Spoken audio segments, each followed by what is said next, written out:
So this was a heinous attack on a vulnerable lone lady in the city centre back on the 27th of December last year. In the early hours of the morning, she was targeted by Liam Stimpson, who isolated her under the guise of offering to buy her food.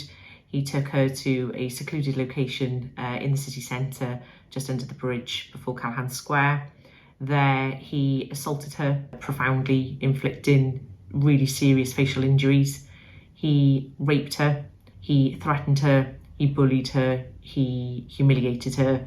The condition of the victim was such that she struggled to give us an account at the beginning of the investigation. So we relied really heavily on, thankfully, members of the public who had intervened and in my view probably saved her life, who were able to provide more information about his movements both before and after this incident.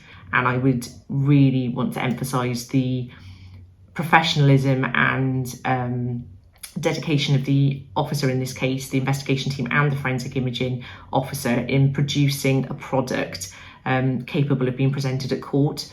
I've been in the police for 21 years and it's without question some of the most harrowing footage I've ever unfortunately had to witness. So the fact that the jury were exposed to that and took such careful consideration over their verdicts, I'm extremely appreciative.